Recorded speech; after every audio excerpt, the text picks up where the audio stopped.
Hello friends, एक बार फिर से वेलकम बैक करता हूं वाम फार्मेसी के ऑनलाइन लर्निंग प्लेटफॉर्म पे। सो फ्रेंड्स, हम लोग प्रीवियस ईयर को क्वेश्चन पेपर पढ़ रहे थे।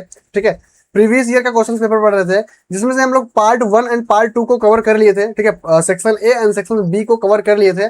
आज के लेक्चर से हम स्टार्ट करने जा रहे हैं सेक्शन सी। ठीक है, पार्ट 3, जिसको हम लोग पार्ट 3 के नाम से जानते हैं। पार्ट 3 लाइक यहाँ पे लिखा गया है। तो सेक्शन सी आज से हम लोग स्टार्ट कर रहे हैं। आरजीपीवी यूनिवर्सिटी के लिए ये स्पेशल क्लास होने वाला है D pharma second year pharmacology subject का। ठीक है, हाँ, डिटेल सॉल्यूशन के साथ जो भी प्रीवियस ईयर, ये एक प्रकार का क्वेश्चंस बैंक समझिए। ठीक है, क्वेश्चंस बैंक है 2025 का। 2025 का ये क्वेश्चंस बैंक है, यानी 2025 के में जो एग्जाम में क्वेश्चंस आए थे वो सभी क्वेश्चंस का सॉल्यूशंस वीडियो है। ठीक है, सभी को हम लोग यहाँ पे रिवाइज कर रहे हैं, जिससे क्या होगा, हमारा बेस स्ट्रांग होगा कि हमको एक आइडिया लगेगा कि हाँ, पिछले साल ऐसे क्वेश्चंस आए थे तो इस साल कैसे क्वेश्चंस आएंगे, तो एक आइडिया लगेगा। इसलिए हम लोग क्वेश्चंस बैंक सॉल्व करा रहे हैं। ठीक है, चलो, तो सेक्शन सी आज का लेक्चर है भैया, जिसमें से आपको 6 क्वेश्चन करने होते हैं। होते तो 7 क्वेश्चन है, होते तो 7 क्वेश्चन होते हैं। सेक्शन सी में 7 क्वेश्चन होते हैं, लेकिन आपको 7 में से 6 क्वेश्चन को अटेम्प्ट करना होता है। एक क्वेश्चन आपका 5 नंबर का होता है। अगर आप 6 क्वेश्चन सही करते हैं तो आपको 30 नंबर मिलता है। ठीक है, सेक्शन सी पूरा 30 नंबर का होता है। ठीक है, लॉन्ग टाइप क्वेश्चन है, 1.5 से 2 पेज में आपको इसको डिफाइन करना है। राइट, चलो, क्वेश्चन नंबर 1 यहाँ पे देखते हैं। Define drug excretions, discuss various routes of excretions. Drug excretions क्या होता है? किसी को कुछ पता है? अगर किसी को कुछ भी पता है तो कमेंट बॉक्स में बताओ कि ड्रग एक्सक्रीशंस क्या होता है। बताओ, किसी को कुछ भी पता हो तो बताओ, मैं आपको स्टार्टिंग समझाता हूँ ड्रग एक्सक्रीशंस आखिर होता क्या है। ठीक है, देखो, सबसे पहले आप लोग ड्रग खाते हो। ड्रग खाने के बाद क्या होता है? ड्रग खाने के बाद उसका इफेक्ट होता है आपके बॉडी में, जो भी इफेक्ट देता है। लाइक आप पैरासीटामोल खाते हो तो वो अपना बुखार वगैरह खत्म करता है। ठीक है, बुखार वगैरह खत्म करने के बाद जो ड्रग की टॉक्सिसिटी बचती है, ड्रग की टॉक्सिसिटी जो बचती है, क्या उसको बॉडी में स्टोर किया जाता है? नहीं, उसको बॉडी में स्टोर नहीं किया जाता है, उसको शरीर से बाहर निकलवाना होता है। तो शरीर से बाहर कैसे निकलेगा? ड्रग एक्सक्रीशन से बाहर निकलता है। किससे निकलता है? ड्रग एक्सक्रीशन से शरीर से बाहर निकलता है। तो सबसे पहले आप जो ड्रग को खाते हो, ड्रग अपना इफेक्ट शो करता है आपके बॉडी में। जो भी ड्रग का इफेक्ट शो होता है, शो होने के बाद उसका जो टॉक्सिसिटी बचती है, टॉक्सिसिटी बचने के बाद वो अपने बॉडी में स्टोर नहीं करती है। ठीक है, हमारी जो बॉडी है ड्रग की टॉक्सिसिटी स्टोर नहीं करती है, उसको बाहर निकालती है। तो बाहर कैसे निकालेगी? बाहर निकालने के प्रोसेस को हम लोग ड्रग एक्सक्रीशन बोलते हैं। ठीक है, क्या बोलते हैं? ड्रग एक्सक्रीशन बोलते हैं, बाहर निकालने के प्रोसेस को। अब ड्रग एक्सक्रीशन कहाँ पे होगा? ड्रग एक्सक्रीशन भैया आपके किडनी से होता है। कहाँ से होता है? किडनी से। सबसे पहले ड्रग अपना एक्शन शो करने के बाद ड्रग का क्या होता है? ड्रग लिपिड सॉल्युबल में होता है। जो उसकी टॉक्सिसिटी बची होती है वो लिपिड सॉल्युबल में होता है।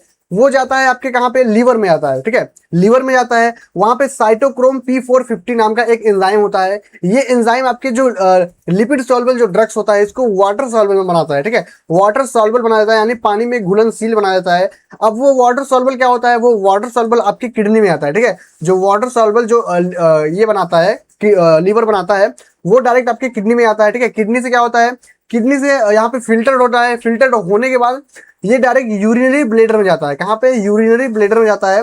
उसके बाद ये यूरिन के वे से ये क्या होता है? बाहर निकल जाता है। ठीक है, यूरिन के वे से बाहर निकल जाता है, जिसमें ड्रग की टॉक्सिसिटी वगैरह होती है। कभी कभी आप लोग नोटिस किए होंगे कि ज्यादा अगर जो ड्रग्स खा रहा है, ज्यादा पर्सन जो है ज्यादा ड्रग खा रहा है, ज्यादा दवाई खा रहा है, तो उसका यूरिन क्या होता है? बहुत डार्क होता है, बहुत पीला पीला होता है। तो उसमें क्या होता है? ड्रग की टॉक्सिसिटी बाहर निकल रही है बॉडी से। ठीक है, तो वही होता है ड्रग एक्सक्रीशन। राइट, हाँ, तो इसको थोड़ा हम लोग थ्योरी में देखते हैं। Drug excretion is the process by which drug their metabolites, या फिर ड्रग्स या फिर उसके metabolites and other waste product are removed from the body after completing their pharmacological actions.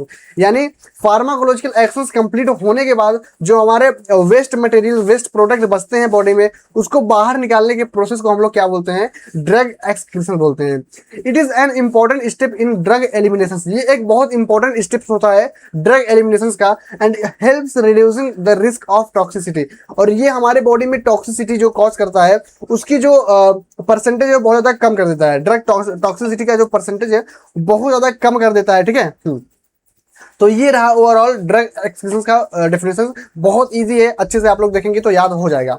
Next point है discuss various routes of drug excretion. आखिर कितने रास्ते होते हैं ड्रग को बाहर निकालने के लिए? जो ड्रग एक्सक्रीशन होता है कितने रास्ते होते हैं? पहला रास्ता आपके यूरिन हो गया। ठीक है, पहला वे आपका यूरिन के माध्यम से, जो मेजोरिटी ऑफ द केसेस में यूरिन के माध्यम से, मतलब मैक्सिमम जो ड्रग एक्सक्रीशन होता है वो यूरिन के माध्यम से ही होता है। एंड यहाँ पे माइनर्स भी है, माइनस रूट्स भी है, यहाँ पे देखते हैं various routes of drug excretion. सबसे पहला किडनी है। किडनी क्या है? किडनी मेजर है, ठीक है, किडनी मेजर है। मोस्टली जो भी ड्रग एक्सक्रीशन होता है किडनी के थ्रू होता है, यानी यूरिन से होता है। The kidney is the most important and major route of drug excretion, ये बहुत मोस्ट इंपॉर्टेंट होता है और मेजर रूट है। Drug and their metabolites are filtered from the body, जो ड्रग होता है, ठीक है, या फिर उसके मेटाबोलाइट जो होते हैं वो फिल्टर्ड होते हैं, ठीक है, from blood and eliminated through kidney, ठीक है। ये क्या होता है? ये किडनी में हमारा आता है, यहाँ वहां पे फिल्टर होता है, ठीक है। फिल्टर होने के बाद most water soluble drugs are excreted by the kidney, जो मोस्ट वाटर सॉल्युबल ड्रग्स होते हैं वो किडनी के थ्रू बाहर निकल जाते हैं। जो मोस्ट वाटर सॉल्युबल ड्रग्स होते हैं, जो पानी में घुलनशील ड्रग्स बन जाते हैं, कहाँ से? हमारे लीवर से जो बन जाते हैं, ठीक है, उसको क्या किया जाता है? उसको किडनी में लाया जाता है, किडनी से उसको बाहर निकाल दिया जाता है यूरिनरी ब्लेडर के थ्रू, ठीक है, यूरिनरी ब्लेडर के थ्रू उसको बाहर निकाल दिया जाता है, राइट। चलो, यहाँ पे सेकेंड पॉइंट क्या है? Second point bile and faeces. Bile and faeces के माध्यम से भी ड्रग का एक्सक्रीट आउट होता है बॉडी से, ठीक है। ड्रग जो है बॉडी से बाहर निकलती है, किससे? बाइल एंड फिसिस से, ठीक है, जिसको हिंदी में मल बोलते हैं, ठीक है। मल के माध्यम से भी क्या होता है? बाहर निकलता है जो ड्रग्स होता है।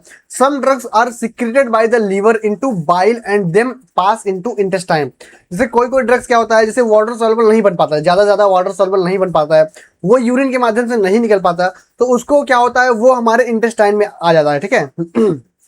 हाँ, वो पास इनटू इंटेस्टाइन, हमारे आंत में आता है। These drugs are finally eliminated from the body through the faeces. जो ये ड्रग्स होते हैं ये बॉडी से फाइनली एलिमिनेट होते हैं, बाहर निकलते हैं from the body through the faeces, faeces के माध्यम से बाहर निकलते हैं, ठीक है। हाँ, तो सेकंड पॉइंट ये है। फर्स्ट पॉइंट जो मेजर है किडनी है, सेकंड पॉइंट बाइल एंड फिसिस है।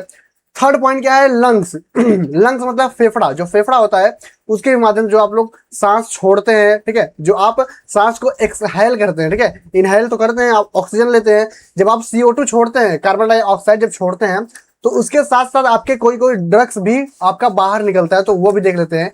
जैसे वोलेटाइल सब्सटेंस, ठीक है, volatile substance, gases, drugs and inhalations, anesthetics are excreted through the lungs during respiration। जो volatile substance होता है, जो gaseous drugs होता है, जो inhalations anesthetics होता है, ठीक है, ये जो ड्रग्स होते हैं ये एक्सक्रीट आउट होते हैं कैसे? लंग्स के थ्रू, रेस्पिरेशन, जब आप श्वसन लेते हैं, ठीक है, सांस लेते हैं, सांस छोड़ते हैं, तो उसके थ्रू क्या होता है?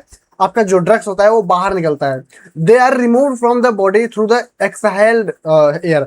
जब आप अपने एयर को एक्सहेल करते हैं तो उस सिचुएशन में क्या होता है? जो ड्रग्स होता है वो बाहर निकलता है, ठीक है। कैसा ड्रग्स? जो वोलेटाइल सब्सटेंस होता है, जो गैसियस ड्रग्स होता है, जो इनहेलेशंस एनास्थेटिक्स होता है, तो ऐसे जो ड्रग्स होते हैं वो लंग्स के माध्यम से क्या होते हैं? बाहर निकलते हैं। फोर्थ पॉइंट क्या है? स्वीट, मतलब पसीने के थ्रू कुछ ड्रग्स बाहर निकलते हैं, पसीने के through. A small amount of certain drugs and their metabolites may be excreted through sweats gland. जो स्वीट्स ग्लैंड होते हैं, ठीक है, स्वीट्स ग्लैंड मतलब जो पसीने की ग्रंथियां होती हैं, ठीक है, उसके थ्रू भी क्या होता है? ड्रग्स को बाहर निकाला जाता है, ठीक है। जैसे कभी कभी आप लोग नोटिस भी किए होंगे, जो ज्यादा दवाई खाता है उसको ज्यादा पसीना भी आता है, क्यों? ज्यादा गर्मी भी लगता है, क्यों? क्योंकि वो ड्रग्स क्या होता है? ड्रग्स एक्सक्रीट आउट होता है थ्रू द स्वीट, यानी पसीने के थ्रू क्या होता है? बाहर निकलता है। This route play a minor role in drugs, बहुत माइनर रोल प्ले करता है, मतलब बहुत कम चांसेस रहते हैं पसीने के थ्रू ड्रग को बाहर निकालने के लिए, क्योंकि मेजर तो किडनी होता है, ठीक है। ये क्या है? माइनर रोल है, एलिमिनेशन, बाहर निकालने का प्रोसेस, ठीक है। जो स्वीट्स है, जो पसीना है, पसीने का जो रोल होता है बहुत माइनर रोल होता है कि पसीने से आपका जो ड्रग्स है बाहर निकले। जो ये रोल होता है भैया, पसीने से बहुत माइनर रोल होता है कि आपका जो ड्रग्स है वो बाहर निकले। बाकी जो मेजर रोल है वो आपका किडनी है, बाइल फिसिस है, ठीक है। हाँ, ओके। फिफ्थ पॉइंट क्या है? फिफ्थ पॉइंट ब्रेस्ट मिल्क है। ब्रेस्ट मिल्क के थ्रू भी क्या होता है? जो ड्रग्स होता है वो बाहर निकलता है, ठीक है। यहाँ पे देखिए क्या लिखा है, some drugs can pass into breast milk and be excreted through the. ये क्या होता है? कोई ड्रग्स क्या होता है? पास होता है थ्रू द मिल्क। जो स्तनपात कराती है, जो माँ होती हैं वो स्तनपात कराती हैं अपने बच्चों को, शिशु को, तो उस कंडीशन में क्या होता है? मिल्क में, ठीक है, मिल्क में ही क्या होता है? वो ड्रग एक्सक्रीट आउट हो जाता है, जो कि बच्चों जो बच्चा पीता है उसमें क्या होता है? इम्पैक्ट करता है, उसको इम्पैक्ट करता है। दीज ड्रग्स में rich the nursing infants and produce pharmacological and toxic effect. Toxic effect भी शो कर सकता है जो बच्चा, जो इन्फेंट्स होता है, जो शिशु है, जो माँ का दूध पी रहा है, ठीक है, जो ब्रेस्ट फीडिंग करा रही है जो माँ, तो उनके दूध में क्या होता है, उनके दूध में ड्रग का एक्सक्रीट आउट यानी ड्रग की टॉक्सिसिटी रहती है, तो वो ड्रग की टॉक्सिसिटी इन्फेंट्स में आता है, ठीक है, इन्फेंट्स में आता है एंड टॉक्सिक इफेक्ट भी शो कर सकता है, ठीक है। तो ये भी एक पॉइंट से ब्रेस्ट मिल्क, राइट। हाँ चलो आगे देखते हैं क्वेश्चन नंबर 2 क्या बोल रहा है। क्वेश्चन नंबर 2 क्या बोल रहा है भैया, discuss the pharmacological actions and therapeutic uses of adrenaline. यहाँ पे फार्माकोलॉजिकल एक्शंस लिखना है, हमको पढ़ना है एंड थेराप्यूटिक एक्शंस भी यूजेस भी पढ़ना है एड्रेनालिन का। एड्रेनालिन क्या होता है, मैंने प्रीवियसली में पढ़ा था हमने, ठीक है, क्या पढ़ा था, एड्रेनालिन एक नेचुरली ड्रग्स है, यहाँ पे देखो लिखा भी गया है, adrenaline is a naturally occurring adrenergic drugs. ये नेचुरली अकरिंग एड्रेनर्जिक ड्रग्स होता है, ठीक है, that stimulate both alpha receptor and beta receptor. ये हमारे बॉडी में जो अल्फा रिसेप्टर होता है and beta receptor, alpha receptor beta receptor होता है ना, हाँ, तो ये दोनों को स्टिमुलेट करते हैं यानी उत्तेजित करता है, ठीक है, उत्तेजित करता है कहाँ पे, एड्रेनर्जिक रिसेप्टर पे, एड्रेनर्जिक रिसेप्टर पे ये उत्तेजित करता है and produce powerful effects on heart, blood vessels and lungs. हमारे किस किस पे बॉडी ऑर्गन पे ये अपना इफेक्ट शो करता है, हमारे हार्ट पे शो करता है, हमारे ब्लड वेसल्स यानी जो नस होती है, खून की धमनियां होती हैं, एंड लंग्स यानी जो फेफड़ा होता है, हृदय, ब्लड वेसल्स एंड लंग्स पे ये अपना इफेक्ट शो करती हैं, अपना ये इफेक्ट शो करती है। समझ में आ गया एड्रेनालिन, एड्रेनालिन का डेफिनेशन आपको समझ में आ गया। Pharmacological actions of adrenaline, pharmacological actions भी देख लेते हैं कि क्या क्या ये अपना एक्शन शो करता है। अगर आप एड्रेनालिन खाते हैं तो कौन कौन से एक्शंस प्रोड्यूस होंगे। तो सबसे पहला पॉइंट है increase heart rate and force of contraction. ये आपका हार्ट रेट बढ़ा देगा सबसे पहली बात, और जो संकुचन होता है, जो फोर्स ऑफ कॉन्ट्रैक्शन होता है उसको भी बढ़ा देगा, ठीक है, संकुचन भी बढ़ा देगा, ठीक है। हाँ, सेकंड पॉइंट क्या है, increase blood pressure by constricting blood vessels. आपका ब्लड प्रेशर यानी बीपी बढ़ा देगा, कैसे, आपकी जो ब्लड वेसल्स होती है वो कॉन्स्ट्रिक्ट, सिकोड़ देती है, ठीक है, कॉन्स्ट्रिक्ट कर देती है, जिसकी वजह से बीपी भी ये बढ़ा देता है। थर्ड पॉइंट क्या है, प्रोड्यूस ब्रोंकोडायलेशन। ये ब्रोंकोडायलेशन भी प्रोड्यूस करता है, कैसे कैसे ब्रोंकोडायलेशन प्रोड्यूस करेगा, ये क्या करता है, जो आपकी श्वसन नली होती है, ठीक है, श्वसन नली होती है उसको डायलेट करता है, यानी ये श्वसन जो नली होती है उसको डायलेट करता है, डायलेशन ऑफ एयरवेज, जो एयरवेज होती है उसको डायलेट करता है, राइट। हाँ, लास्ट पॉइंट क्या है, डायलेट द प्यूपिल, जो आंख की प्यूपिल होती है उसको भी ये डायलेट करता है, उसको क्या बोलते हैं, माइड्रियासिस, जिसको माइड्रियासिस बोलते हैं, ठीक है। तो ये इसका फार्माकोलॉजिकल एक्शन होता है, राइट। हाँ, यहाँ पे एड्रेनालिन का थेराप्यूटिक यूजेस देख लेते हैं कि कौन कौन से यूजेस होते हैं एड्रेनालिन का, ठीक है, क्या क्या थेराप्यूटिक एक्शन शो करता है बॉडी में। तो ये ट्रीट करता है किसको, एनाफाइलेटिक शॉक, जो एनाफाइलेटिक शॉक आता है उसको ये ट्रीट करता है। ब्रोंकाइल अस्थमा को ये ट्रीट करता है, जो ब्रोंकाइल अस्थमा हो जाता है, ठीक है। Use in cardiac arrest during resuscitations, resuscitations के ड्यूरिंग क्या करता है, ये कार्डिक अरेस्ट को ये क्या करता है, ट्रीट करता है, यानी हृदय गति रुकने की स्थिति में, जब हृदय गति रुक जाता है तो उस स्थिति में क्या होता है, एड्रेनालिन का यूज किया जाता है। Added with local anaesthetics to prolong their actions. ये क्या होता है, इसमें लोकल एनास्थेटिक्स ऐड करके, adrenaline plus local anaesthetics add करके पेशेंट को दिया जाता है, ताकि जो एनास्थेटिक्स होता है, जो एनास्थेटिक्स होता है क्या होता है, प्रोलॉन्ग, काफी लंबे समय तक ये इसका एक्शन शो करे, असर रहे। Treatment of severe allergic reactions का, कोई कोई सीवियर एलर्जिक रिएक्शंस में ये क्या होता है, ट्रीट किया जाता है, ये एड्रेनालिन का यूज किया जाता है, राइट। क्वेश्चन नंबर 3 क्या बोल रहा है, classify opioid analgesic drugs with example. Opioid analgesic drugs क्या होता है, इसको थोड़ा एग्जांपल के साथ क्लासिफाई करना है, ठीक है। तो सबसे पहले हम डेफिनेशन देखते हैं कि क्या होता है opioid analgesic. Opioid analgesics are drugs that relieve moderate to severe pain by acting on opioid receptor in the central nervous system। यानी ये क्या करता है, ये भैया opioid analgesic ऐसा ड्रग्स होता है जो रिलाइव करता है, यानी कम करता है, यानी ऐसा समझ के चलिए आप कि जो दर्द होता है उसको कम करता है। रिलाइव, मॉडरेट, मध्यम पेन और सीवियर पेन, मतलब काफी ज्यादा गंभीर पेन दर्द जो होता है, और मॉडरेट यानी मध्यम पेन क्या होता है, जो होता है उसको ये कम करता है, रिलाइव करता है, ठीक है, रिलाइव करता है bye acting on opioid receptor. ये ओपियोइड रिसेप्टर पे एक्ट करता है। ओपियोइड रिसेप्टर कहाँ पे होता है, in the central nervous system, यानी CNS, सेंट्रल नर्वस सिस्टम में ओपियोइड एनाल्जेसिक होता है, वहां पे वो एक्ट करके जो सीवियर पेन होता है या फिर जो मॉडरेट पेन होता है उसको रिलाइव करता है। किसी किसी ऑपरेशंस के कंडीशन में ओपियोइड एनाल्जेसिक का यूज किया जाता है, काफी ज्यादा पेन हो रहा है तो उस कंडीशन में ओपियोइड एनाल्जेसिक यूज किया जाता है, राइट। फार्माकोलॉजिकल एक्शन देख लेते हैं। तो सबसे पहले प्रोड्यूस पावरफुल एनाल्जेसिक, काफी ज्यादा पावरफुल एनाल्जेसिक का काम करता है ओपियोइड एनाल्जेसिक। काफी सीवियर कंडीशन है, काफी सीवियर पेन है तो उस कंडीशन में ओपियोइड एनाल्जेसिक का यूज किया जाता है। क्या करता है, पेन को रिलीफ करता है, दर्द में राहत देता है, बहुत ज्यादा राहत देता है दर्द में, ठीक है। हाँ, second point, causes sedations and drowsiness. ये क्या करता है, सेडेशंस का भी काम करता है, यानी नींद वगैरह, काफी ज्यादा टेंशन वगैरह है, ठीक है, टेंशन वगैरह है तो उसमें भी ये क्या करता है, काम करता है, राइट। हाँ, डिप्रेस द रेस्पिरेटरी सिस्टम, ये रेस्पिरेटरी सिस्टम को डिप्रेस करता है, दबा देता है, लीडिंग टू रिड्यूस रेस्पिरेशन। ठीक है, ये क्या करता है, ये जो आपका रेस्पिरेटरी सिस्टम है, जो श्वास आप लेते हैं, तो इस सिस्टम को भी ये डिप्रेस कर देता है। सप्रेस द कफ रिफ्लेक्स, ये खांसी वगैरह आता है, सूखा खांसी आता है ना, हाँ, तो उसको भी ये दबा देता है, कफ रिफ्लेक्स कर देता है। ठीक है, सप्रेस द कफ रिफ्लेक्स, इसको भी ये दबा देता है। तो ये ओवरऑल फार्माकोलॉजिकल एक्शंस किसका है, ओपियोइड एनाल्जेसिक का, राइट। यहाँ पे क्लासिफिकेशन देख लेते हैं। क्लासिफिकेशन मोस्ट इंपोर्टेंट होता है, इसको बिना पढ़े मत जाइएगा। ठीक है, पढ़ के ही जाइएगा, बिना पढ़े नहीं, पढ़ के ही जाना है आपको। ठीक है, हाँ, सबसे पहला क्या है, नेचुरल ओपियोइड्स। नेचुरल में मॉर्फिन आता है एंड कोडीन आता है, मोस्ट इंपोर्टेंट है। ठीक है, इसको पढ़ के बिना पढ़ के इसको नहीं जाना भैया, पढ़ के ही जाना है आपको। ठीक है, सेमी सिंथेटिक ओपियोइड्स में आपका हेरोइन है, काफी मोस्ट इंपोर्टेंट है, एंड ऑक्सीकोडोन है। ठीक है, ऑक्सीकोडोन, ठीक है, हेरोइन है एंड ऑक्सीकोडोन है, ये दो ड्रग्स है, काफी ज्यादा मोस्ट इंपोर्टेंट है सेमी सिंथेटिक ओपियोइड्स में। नेचुरल में आपका morphine, codeine, and semi synthetics में heroin and oxycodone. Synthetic opioid में क्या है, सिंथेटिक ओपियोइड में आपका फेंटानिल याद कर लीजिएगा। ठीक है, फेंटानिल याद कर लीजिएगा, एंड मेथाडोन, मेथाडोन, दो ड्रग्स याद कर लीजिएगा। ठीक है, फेंटानिल एंड मेथाडोन, दो ड्रग याद कर लेंगे तो काम हो जाएगा। Mixed antagonist, mixed agonist and antagonist opioids. Agonist antagonist opioids में कौन सा याद करेंगे आप, बताओ। पेंटाजोसिन, कौन सा पेंटाजोसिन एंड बुप्रेनोफ्रिन। ठीक है, बुप्रेनोर्फिन। ठीक है, ये दो ड्रग्स है। ये पॉइंट्स आप छोड़ देंगे चलेगा। ठीक है, ये पॉइंट्स आप छोड़ देंगे चलेगा, लेकिन natural opioids, semi synthetic opioids and synthetic opioids, ये तीन पॉइंट्स काफी ज्यादा मोस्ट इंपोर्टेंट है, इसको नहीं छोड़ना है आपको। ठीक है, हाँ, क्वेश्चन नंबर 4 देख लेते हैं। Explain the pharmacological actions and uses of corticosteroid. Corticosteroid कैसा ड्रग्स है, इसका फार्माकोलॉजिकल एक्शंस एंड इसका यूजेस हमको डिस्कस करना है। सबसे पहले हम इसका डेफिनेशन देखते हैं कि आखिर कॉर्टिकोस्टेरॉइड कैसा ड्रग्स होता है।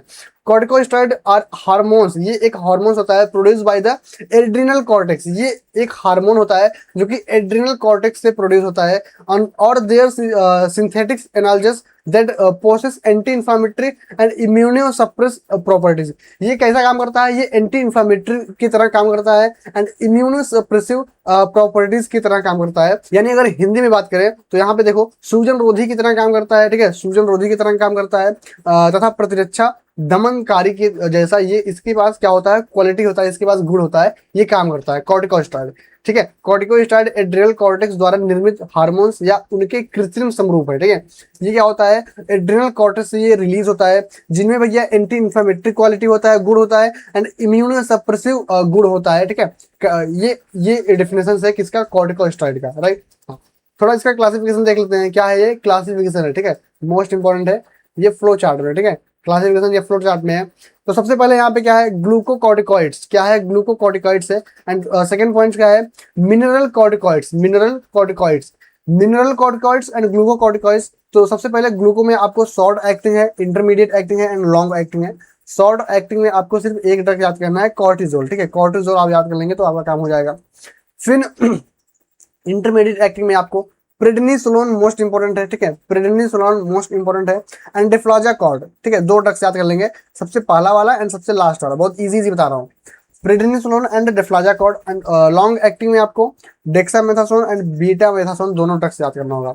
तो एक ड्रग आपको शॉर्ट एक्टिंग में, दो ड्रग्स इंटरमीडिएट एक्टिंग में, एंड लॉन्ग ड्रग में, लॉन्ग एक्टिंग में आपको दो ड्रग्स याद कर लेंगे तो आपका काम हो जाएगा। ठीक है, मिनरल कॉर्टिकॉइड्स में आप फ्लूड्रोकॉर्टिजोन एंड एल्डोस्टेरोन। ठीक है, फ्लूड्रोकॉर्टिजोन एंड एल्डोस्टेरोन, ये दो ड्रग्स याद कर लेंगे तो आपका काम हो जाएगा। ठीक है, लेकिन हाँ, याद करके ही जाना है।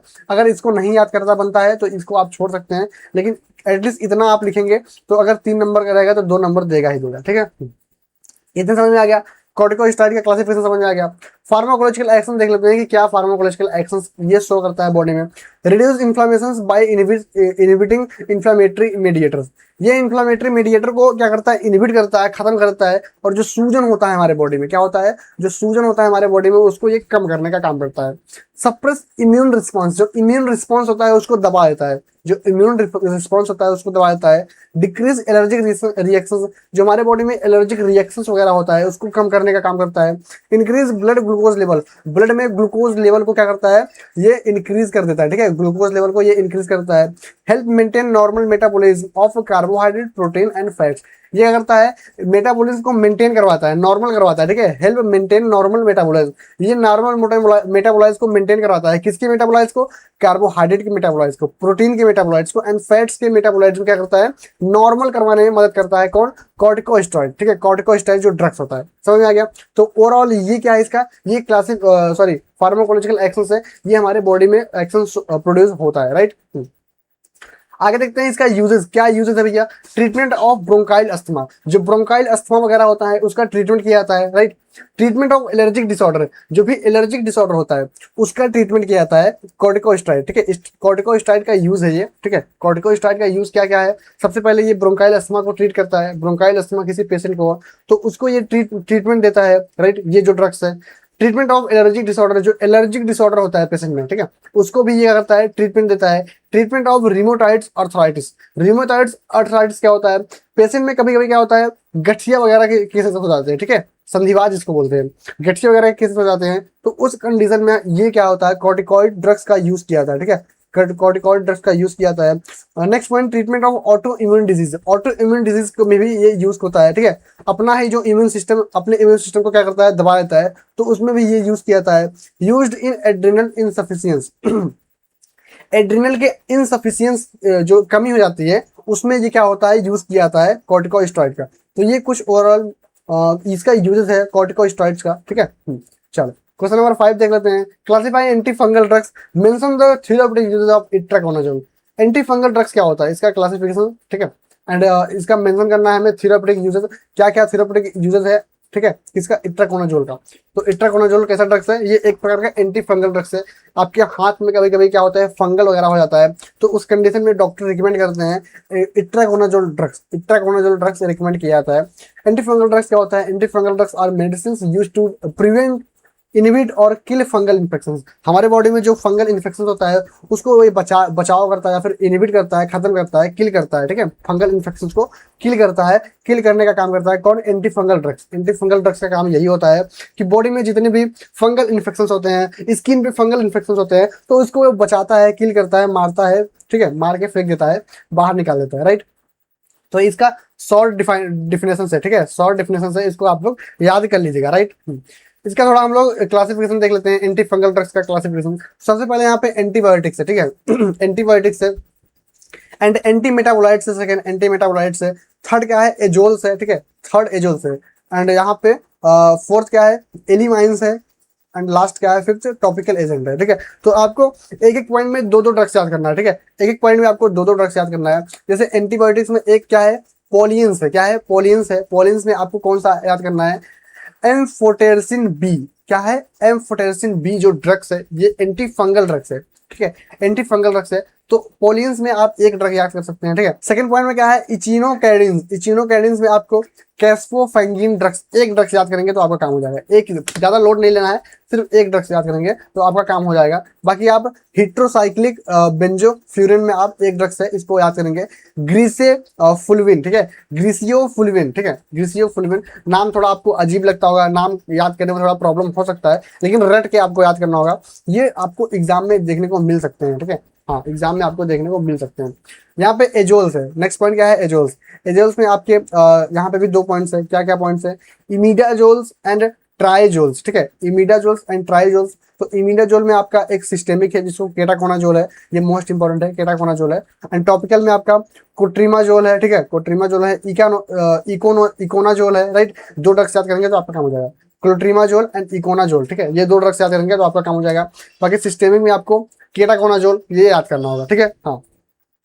ट्राइजोल्स में आपको फ्लूकोनाजोल, इट्राकोनाजोल, ये दो ड्रग्स याद करना होगा तो आपका काम हो जाएगा, ठीक है। अब आपको कौन कौन सा याद करना होगा, आपको मैं इसमें छांट के बताता हूँ, ठीक है, आपको छांट के बताता हूँ। फिर से एक बार इसको इरेज करते हैं, एंड इरेज करने के बाद एक सेकंड, अब देखिए यहाँ पे मैं आपको फिर से शॉर्ट फॉर्म में बता रहा हूँ। यहाँ पे एंटीबायोटिक्स में आपको सिर्फ ये ड्रग्स याद करना है, जिस जिस जिस पे ट्रिक लगा रहा हूँ वही ड्रग्स आपको याद करना है, ठीक है, बाकी सबको छोड़ देना, ठीक है, एक ड्रग्स में याद कर लेना है, बाकी सेकंड ड्रग इसमें याद कर लेना है, ठीक है, हाँ, ये हो गया। अब आ जाना है आपको एजोल्स पे, एजोल्स में आपको दोनों ड्रग्स इसको इसमें याद करना है, इमिडाजोल्स एंड ट्राइजोल्स। इमिडाजोल्स में टॉपिकल में आपको क्लोट्रीमाजोल एंड इकोनाजोल्स, ठीक है, दो ड्रग्स। सिस्टेमिक में आपको केटाकोनाजोल, राइट। ट्राइजोल्स में फ्लूकोनाजोल्स एंड इट्राकोनाजोल्स, दो ड्रग्स है यहाँ पे, ठीक है। फ्लूकोनाजोल्स है एंड इट्राकोनाजोल्स है। एंड टॉपिकल एजेंट्स को बिल्कुल ही छोड़ देना, ठीक है। टॉपिकल एजेंट्स को यहाँ पे बिल्कुल ही छोड़ देना है। आगे देखते हैं थेराप्यूटिक एक्शंस, क्या थेराप्यूटिक यूजेस है, इट्राकोनाजोल का क्या थेराप्यूटिक यूजेस है। तो ट्रीटमेंट ऑफ कैंडिडाइसिस, कैंडिडाइसिस मतलब फंगल के संक्रमण में यूज किया जाता है, फंगल के संक्रमण में यूज किया जाता है। ट्रीटमेंट ऑफ एस्परगिलोसिस, ठीक है। एस्परगिलोसिस यानी फेफड़ों में जो फंगल होता है उस कंडीशन में हम यूज करते हैं, ठीक है। फेफड़े में जो कंडीशन होता है उस कंडीशन में हम यूज करते हैं, right. Treatment of histoplasmosis, histoplasmosis मतलब जो फेफड़े में कवकी रोग हो जाते हैं, फेफड़े में क्या होते हैं, कवकी रोग हो जाते हैं, उस कंडीशन में हम इट्राकोनाजोल का यूज करते हैं।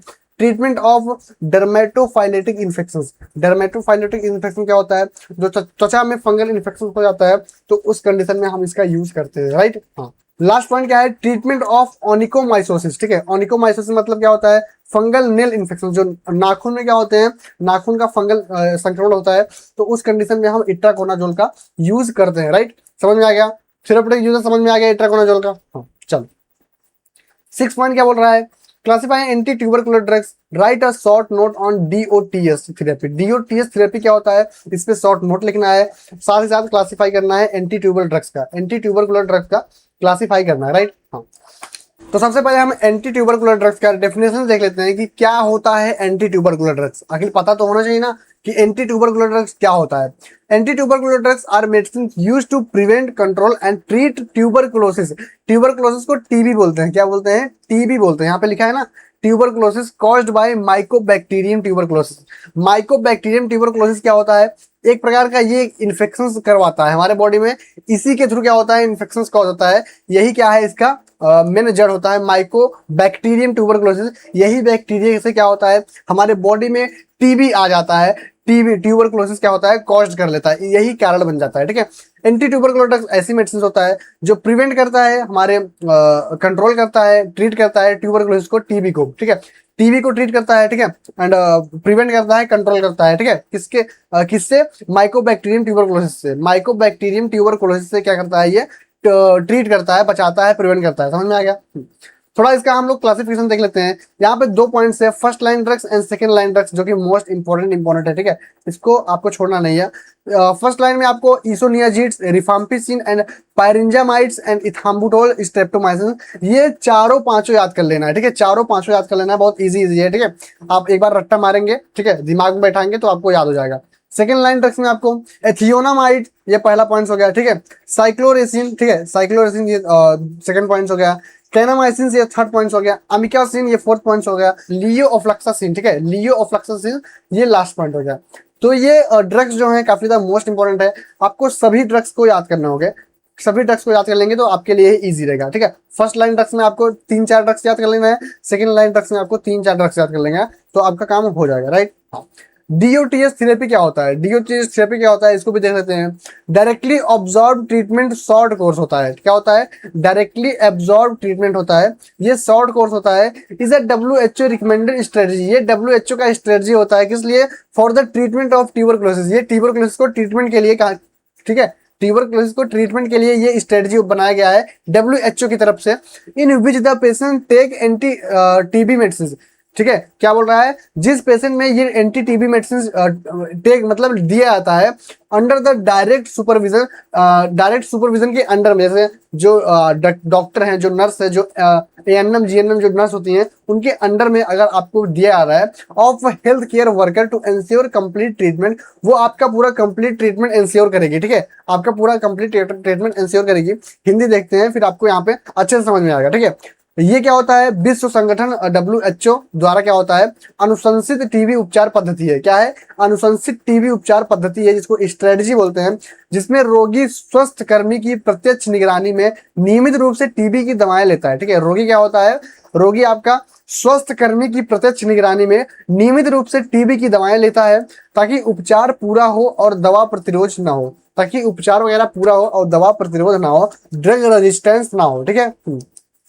इसका पूरा निगरानी कौन रखता है, इसका पूरा निगरानी हेल्थ केयर वर्कर रखते हैं, ठीक है, हेल्थ केयर वर्कर पूरा इसका निगरानी रखते हैं, राइट। हाँ, एडवांटेज क्या होता है, डीओटीएस का एडवांटेज क्या होता है, तो ensure regular intake of medicine, रोगी नियमित रूप से दवाएं रेगुलर लेता रहता है। इंप्रूव ट्रीटमेंट सक्सेस, उपचार की सफलता भी बढ़ती है, उपचार का जो सफलता रेट होता है वो काफी ज्यादा बढ़ जाता है।